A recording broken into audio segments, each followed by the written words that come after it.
Hello, नमस्कार मित्रांनो.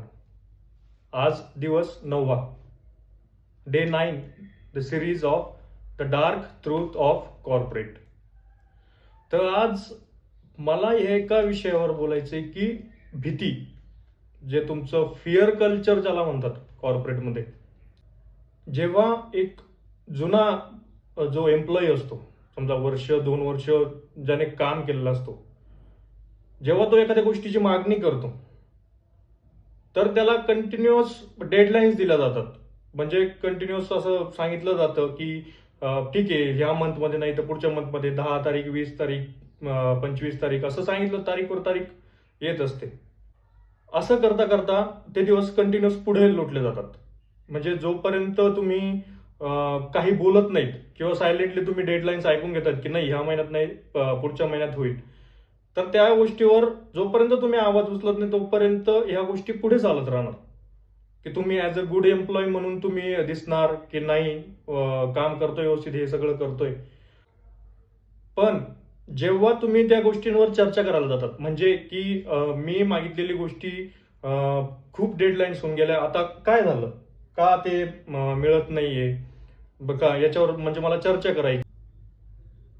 तर तेव्हा तुम्हाला असं सांगितलं जातं की नाही, आपण याच्यावर चर्चा करूया, माझं बोलणं चालू आहे, वरच्या लोकांसोबत बोलणं चालू आहे, असं चालू आहे, तसं चालू आहे, परत सांगून तुम्हाला परत त्या ठिकाणी गाजर दिलं जातं. आणि मग जेव्हा तुम्ही ती जे हॅरेसमेंट, याला पण एक हॅरेसमेंटच म्हटली जाईल, जी तुम्हाला जे डेडलाईन्स पण एक हॅरेसमेंटच आहेत. ते कामाच्या बाबतीत असो किंवा तुम्ही कोणत्या मागितलेल्या एखाद्या गोष्टीच्या बाबतीत किंवा तुम्ही केलेली एखादी रिक्वेस्ट, त्याच्यामध्ये सुद्धा हॅरेसमेंट आहेच. हॅरेसमेंट फक्त मी मागच्या व्हिडिओमध्ये बोलल्याप्रमाणे ओरडणं म्हणजे फक्त हॅरेसमेंट नाही. तर मग जेव्हा तुम्ही त्या हॅरेसमेंटला कंटाळून तुम्ही आवाज उचलता की तुम्ही डायरेक्ट सिनियर सोबत कनेक्ट करता, तर मग तेव्हा तुम्ही ऍज अ बॅड एम्प्लॉय म्हणून तुमचं तिथं इम्प्रेशन पाडलं जातं. किंवा मग मग जेव्हा तुम्हाला लक्षात येतं, जसं माझ्या लक्षात आलं की नाही, आपल्याला सांगितलेल्या ज्या गोष्टी आहेत, आपल्याला कंटिन्युअस डेडलाईन्स दिल्या जात आहेत, आपल्याला कंटिन्युअस गाजर दिलं जातंय फक्त एक सांगण्याचं की नाही, होईल होईल म्हणून.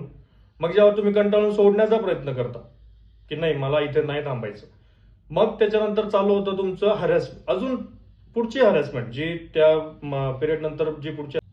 मग तिथून पुढे जो फिअर कल्चर जो आहे तो चालू होतो. त्या फिअर कल्चरमध्ये मग तुम्हाला असं सांगितलं जातं की आता तुम्ही सोडण्याचा निर्णय घेतलेला आहे, तर मग तुम्हाला प्रायोरिटी दिली जाणार नाही. मग ज्या काही गोष्टी मिळतील, बाकीच्यांना मिळतील किंवा बाकीच्या लोकांना ज्या गोष्टी मिळतील तर त्या तुम्हाला मिळणार नाहीत. तुम्ही ऍज अ बॅड एम्प्लॉय म्हणून तुमचं इम्प्रेशन पडलेलं आहे. म्हणजे जेव्हा जेव्हा तुम्ही 2 वर्षापासून एका ऑर्गनायझेशनमध्ये काम करता, 2 किंवा 3-4 वर्षापासून तुम्ही काम करता, तोपर्यंत तुम्ही चांगले एम्प्लॉय. तुम्ही जोपर्यंत सायलेंट आहात तोपर्यंत तुम्ही चांगले एम्प्लॉय आहात. आणि जेव्हा तुम्ही जर कोणत्या गोष्टीबद्दल विचारणार किंवा तुमचा आवाज वाढवणार किंवा तुम्ही बोलायला जाणार, तर तुम्ही अचानक बॅड एम्प्लॉय होणार.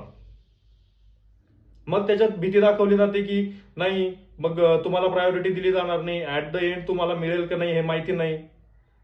अशा काही गोष्टी सांगितल्या जातात, अशा खूप गोष्टी. मग याचा मानसिक त्रास सगळ्या, म्हणजे जे कोणी असतील या सिच्युएशन मध्ये आता असतील त्यांना पण हा त्रास होतो. आणि मग अशा प्रकारे तुमचा मानसिक छळ केला जातो. तर त्यासाठी आपण बोललं पाहिजे. जर आपण म्हणजे आपण जेव्हा आपण वरपर्यंत आवाज नेऊ तोपर्यंत काही गोष्टी पॉसिबल आहेत, नाहीतर त्या गोष्टी पॉसिबल नाही आहेत. आज फिअर कल्चरवर एवढंच. अजून पुढे बरेच मुद्दे आहेत, ते डे 30 पर्यंत मी कंप्लीट करणार आहे. ठीक आहे, thank you so much. Please keep support.